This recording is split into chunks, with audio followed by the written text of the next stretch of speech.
al encuentro de Robertito Funes Ugarte desde Punta del Este. Ya están con nosotros Agustín Datelis e Iván Carrino. Vamos a estar, ¿cómo les va? Bien. Muchas gracias a ambos por haber venido. Vamos a estar conversando con ellos sobre, no solamente sobre el dólar, que está siendo como la vedette de este año, sino si el gobierno perdió antes de arrancar la batalla contra la inflación en virtud de lo que fueron las metas aquellas del 15% planteadas por el ministro Duhovne y las manifestaciones públicas después de algunas consultoras y algunos organismos del movimiento obrero, de la CGT, del Instituto de Trabajo y Economía Germán Abdala, que da una proyección un poquito mayor a ese 15% que prevé el gobierno nacional. Vamos al encuentro de Robertito Funes Ugarte. No, vamos en un ratito a verlo a Robertito, que está en Punta del Este, siempre con sus particularidades. Arranco, Iván, te pregunto, tal vez por un tema de la cofradía del nombre, simplemente arbitrario, ¿perdió el gobierno la batalla contra la inflación, ese 15%, o vos no te aventurarías a eso? Qué pregunta, fue un golpe duro. Yo la verdad es que me resultó sorprendente la conferencia del 28 de diciembre. No me esperaba una decisión de ese tipo y me parece que más que perdió el gobierno, te diría que ganó un ala sobre otra, ¿no? Es decir, un ala del gobierno que es más, si querés, industrialista, keynesiana, por decirlo de alguna manera, o más hipergradualista, le ganó a un ala que pensaba más en términos de menos gradualismo, considerando que la baja de la inflación era deseable, por más que no se cumplieran las metas, ¿no? Entonces, perder la batalla no creo, porque yo veo que la inflación va a seguir bajando y que en algún momento vamos a tener una inflación de un país normal, en la medida que se mantenga un esquema de metas de inflación, un esquema de ordenamiento de las cuentas públicas, por más que eso tarde. Pero sí es verdad que fue un golpe y que, como vos comentabas, o sea, al final dijeron que iban a una nueva meta, más fácil de alcanzar supuestamente, y las expectativas de inflación automáticamente se fueron para arriba. ¿Por qué? Y porque porque por los propios dichos de Sturzenegger, que comentó básicamente que iba a aflojar la política monetaria, la expectativa fue, bueno, si me aflojás la política monetaria, la inflación va a tener que subir. Claro. Agustín. Mira, contundente primero la respuesta, después te explico. Si perdió la guerra contra la inflación el gobierno, sí, la perdió. ¿Por qué la perdió? Hace 2 años que el Banco Central insiste con una concepción monetarista de la inflación. Es decir, el Banco Central te dice que la inflación es un fenómeno monetario en Argentina, que hay inflación porque se emite a un ritmo muy alto, etcétera, etcétera. A partir de eso puso muy altas tasas de interés, eso tiene un costo en términos de actividad económica, incrementó el stock de LEVAC, estas letras del Banco Central, para poder absorber pesos, esterilizar, a niveles muy altos. Hoy tenés 1.2 billones de pesos, eso transforma en una bomba de tiempo, eso genera una vulnerabilidad, una fragilidad muy grande a toda la economía, una potencial corrida contra el dólar. ¿Y el resultado cuál es? Que después de 2 años tuviste una disparada a una inflación de 41-42% en el 2016, cerraste el 2017, todavía no está el dato, va a salir el jueves de diciembre, pero las proyecciones cerca de 2,5-3% para el último mes del año indican que vas a cerrar en torno al 24 y 25, que es la inflación que tenías en el 2015. Entonces, ese fracaso del Banco Central, claro fracaso del Banco Central, lo que generó es esa desprolija conferencia de prensa a la que recién citaba Iván, del 28 de diciembre. Ahora, se modifica la meta, 15%. ¿Esa meta se va a cumplir? Y no, la verdad que no se va a cumplir. Las proyecciones ya indican que va a ser más alta. ¿Por qué? Porque tenés precios regulados que no paran, combustible, transporte, energía, gas, tarifas dolarizadas, sube el dólar, suben las tarifas, aumentos proyectados porque retiran los subsidios, el gobierno insiste con políticas de ajuste y el presidente del Banco Central se encuentra en una encrucijada, que es que le hicieron mostrar que su independencia no era tal, lo sentaron en una mesa en la que él no quería estar, ¿sí? Y ahora tiene que demostrar mañana, por eso mañana es clave, ¿qué va a hacer con la tasa de interés? Cede a las presiones de un ala, yo no digo keynesiana, porque keynesiano no hay nadie en este gobierno, quizá un poco más pragmático, si querés, que le dicen, flaco, si seguimos con la tasa de interés en esos niveles, la economía no levanta nunca, vamos a hacer algo y la inflación no cede, o sea que mostrame algo. Y el presidente del Banco Central, que está metido, enfrascado en esa idea suya. Mañana vamos a ver qué hace con la tasa, si cede a las presiones y la baja o no. Si la baja, cediendo a las presiones de manera significativa, ¿qué pasa con el dólar? Es la gran incógnita.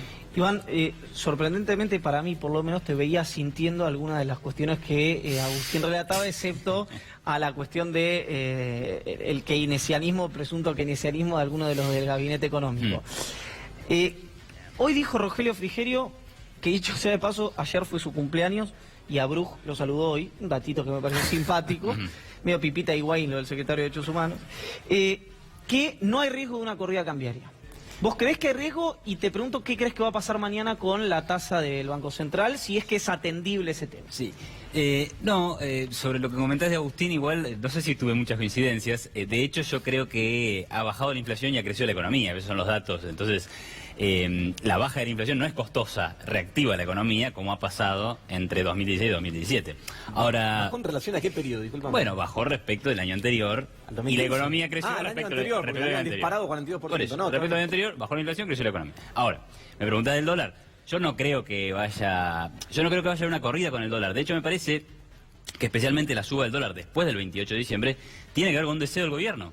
Por eso digo que es el ala industrialista, el cuento industrialista de que tiene que subir el dólar para que compita la industria. Digamos que ese cuento ha fracasado siempre y terminó de fracasar por última vez en el periodo 2003-2007, hasta 2011, que terminaste comprando dólares para mantener el tipo de cambio competitivo. Y eso terminó en el cepo, porque de repente se te escapó la inflación y empezaste a vender dólares para que no suba tanto. Entonces, digamos, esa idea no funciona, pero me parece que es lo que está detrás también de esta suba del dólar. Es decir, la idea es, y de hecho está explicado por todos los que vinieron hablando antes de la decisión, estaba Prat Gay, había economistas muy prestigiosos de la Universidad de Buenos Aires diciendo que había que desinflar más lento, porque desinflar rápido generaba un atraso cambiario, entonces querían que suba el dólar, y hoy está subiendo el dólar gracias a eso. Riesgo de corrida, digamos, te lo cierro acá, no, porque también el Banco Central acumuló una cantidad de reservas impresionantes, tiene alrededor de 55.000 millones de dólares, que de última las vendería, pero me parece que hay una voluntad de que el dólar suba un poquito más a la espera de darle un poquito de aire y competitividad a la economía por esa vía, ¿no? Bueno, vamos a ser contundentes de nuevo. ¿Hay riesgo de corrida? Sí hay riesgo de corrida. No digo que vaya a ocurrir. Sí que existe el riesgo. ¿Por qué digo que existe el riesgo? Es cierto que el nivel de reservas aumentó. ¿Por qué aumentó? Por endeudamiento. Eso podemos discutir un rato largo, es bueno, no es bueno, no es una generación genuina de dólares a nivel de reservas. Te endeudas y engrosás las reservas a un costo muy alto, que es el costo al que se endeuda la Argentina. Ahora bien, el más bajo de la historia. Vos decís, es un costo muy alto, endeudate 7-8% a 100 años, pero el más bajo de la historia. En dólares, en la comparación regional, altísimo. Ahora, vos decís, ese engrose de las reservas, ¿te deja tranquilo? Hoy tenés unas reservas mucho más altas que hace un par de años atrás, es cierto. Ahora, tenés un stock de Levac también mucho más alto. Entonces, el martes que viene, no mañana, el otro, hay un vencimiento de Levac cercano a los 400.000 millones de pesos. Lleva eso a dólares, estás hablando de más de 20.000 millones de dólares. Estás hablando de un 40, 30 y pico, 40%, más de un tercio de todas las reservas. Potencialmente, que un día tengas que enfrentar la necesidad de refinanciar casi el equivalente a casi o alrededor de un tercio de tus reservas. ¿Es riesgoso? ¿Es una corrida potencial? Sí lo es. No digo que vaya a ocurrir, ojalá que no ocurra y hay un montón de otros factores que juegan. Pero es un riesgo que el gobierno mismo generó, es autoinfligido. Tengo siempre una duda que nunca se las había podido preguntar, creo que por una cuestión de que como muchos están a tiro del teléfono, dije, bueno, en algún momento lo haré, aprovecho para hacerlo ahora. Hay como una lógica para los que no somos economistas, para los que no tenemos conocimientos técnicos en materia económica, que es el día que el Banco Central quiera bajar la tasa, como si fuera una cuestión de regla de tres simples. Los que están en Levax se van a dólar y el dólar se dispara. Yo me imagino que con las habilidades que tienen Rey, del Sturzenegger y el equipo del Central, que son mucho mayores a las mías, por lo menos, no sé. Bueno, yo creo que sí. Debe haber una salida a eso, que no es tan simple. No, yo diría, no es necesariamente así. Vos pensás que, por ejemplo, hay otros países que no tienen, obviamente, esto no tienen tasas de 28% de interés. ¿Por qué? Y porque la inflación no es 24, digamos, ¿no? Entonces, hay países con tasas bajas sin disparada del dólar. Entonces, ¿cuál es la lógica? ¿Cómo se sale bien de esto? ¿Sí? De la situación de tasas altas, mucha inflación, un dólar que no sabe para dónde va a ir. Bueno, ¿cómo se sale bien? Bueno, en la medida que vaya bajando la inflación, ¿sí? Cosa que no estaría ocurriendo. Pero vamos a ver el escenario favorable. El escenario favorable para después lo discutimos. Los supuestos de los economistas. El escenario favorable, sí. En la medida que vaya bajando la inflación, el Banco Central tiene espacio para ir bajando su tasa de interés, porque ya no es necesario tener una tasa tan alta, ¿no? Entonces empieza a tener una tasa de interés más en línea con, digamos, la inflación. Y el dólar en ese momento no pasa nada, no tendría por qué subir, porque ¿para qué va a ir toda la gente a comprar dólares? ¿A cubrirse de qué? si en el futuro va a haber una inflación mucho más estable y más baja, ¿no? Entonces, eso es como se debería desarrollar la cuestión en términos normales. Y de hecho, el tema dólar, la verdad es que el dólar todo el año pasado casi que no subió, terminó alrededor de una suba del 18% y la inflación es 24%. O sea, tampoco resulta tan preocupante la suba del dólar si lo comparás con lo que suben los precios. Acá el problema importante es la inflación. Eso es lo que hay que bajar y controlar de una vez por todas, ¿no? Por eso, perdón, es preocupante que el gobierno quiera subir el dólar. Digo, no, por favor, el problema es la inflación. Claro, el problema es la inflación, el atraso cambiario y el potencial salto en el dólar tiene un fuerte traslado a precios y te genera más inflación. Y esos supuestos son muy simpáticos de los economistas, que estás en el medio de una tormenta y te dice, bueno, pero si ahora saliera el sol, está bien, pero no sale. La inflación no está desacelerando porque hay medidas de política económica que la aceleran. Los precios regulados, el transporte, el combustible y todo lo que sabemos, la modificación de los esquemas de tarifa, la dolarización de las tarifas, todo eso es un componente inflacionario que tiene correlato en los precios, porque además el gobierno no controla, cree en el libre mercado, o dice creer porque hay intereses que defienden que son funcionales a eso, entonces se retira. Entonces, estás en una dinámica inflacionaria muy fuerte. En esa dinámica inflacionaria, ¿podés bajar las tasas? No. ¿Por qué? Porque como las expectativas del mercado siguen siendo para el año que viene 20 y pico %, si vos bajás la tasa, el inversor te hace el juego muy sencillo, que es, ¿a qué le apuesto? ¿A la tasa en pesos o a un dólar que puede pegar un salto y acomodarse y hacerme perder si sigo jugando al peso? Eso te puede generar una corrida. ¿La corrida potencial existe? No. Sí, porque tengo un stock de Levac y una cantidad de capitales especulativos enormes. ¿Son muy frágil? Sí, a eventos internos y a eventos externos. Por eso yo te digo, todo yo estoy eso de lo acuerdo, generó el Banco Central. Por eso lo sientan a Sturzenegger y lo retan y le ponen el bonete y lo sientan en la mesa con los otros tres donde no quería estar. Pues yo ahí estoy de acuerdo en que ahora no podés bajar la tasa. Eso no lo discuto para nada. Yo solo digo en el caso hipotético de que es posible bajar. Hipotético. No, bueno, pero Iván preguntaba en términos más generales, esto de que bajo la tasa y sube el dólar. No necesariamente tiene que ser así. Evidentemente, en la Argentina de hoy, y ahí digo, casi que voy a coincidir 100%, porque no hay espacio para bajar la tasa. Es un momento histórico. Porque vos tenés una tasa de 28,75% y la expectativa de inflación era 16,6%. O sea, que con esta tasa vos no tenías dominada la expectativa de inflación. O, para ponerlo sencillo, en el 2018 ibas a tener 16%, es decir, ibas a incumplir la meta. Entonces, ¿qué necesitas? Más tasa, digamos. No hay espacio para bajar. Bueno, ahora, eso que él describe demuestra un fracaso de la política del Banco Central de estos últimos 2 años, desde mi punto de vista. Por eso la gran pregunta es, si mañana no toca la tasa, Sturzenegger, ¿qué pasa? El dólar baja. No, pero él sigue ahí en el Banco Central. ¿Qué sé yo? Hay presiones muy fuertes para que lo haga. Mira, les hago una pregunta de eso, que parece ahora que uno, y por una lógica concepción política o ideológica o lo que sea, no va a defender de ninguna manera nada que tenga que ver con la teoría del Banco Central en materia de política monetaria. Pero, esto estoy hablando por supuesto de mí, Iván, sí. Es el único coherente de alguna manera, porque te dice, yo quiero bajar la inflación, te pone la tasa alta para esterilizar el mercado. Y después tenés Aranguren que le sube las tarifas, Dietri que le sube el transporte, Duhovne o quien sea que le da créditos, o el Nación que tiene una política de créditos expansiva, también el propio Central con los suba. Bueno, que en realidad son los bancos, ¿no? Regulados por el Central. ¿Quién tiene la responsabilidad ahí?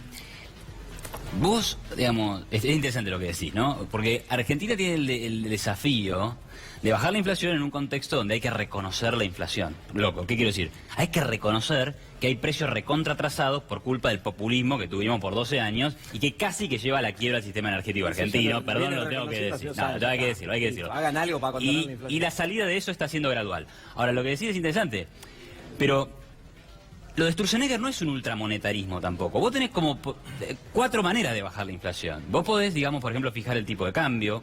Vos podrías, por ejemplo, hacer un sistema donde solamente controlás la cantidad de dinero y decís no se expande más de 10% no la cantidad de dinero. Vos podés directamente eliminar el Banco Central y adoptar el dólar.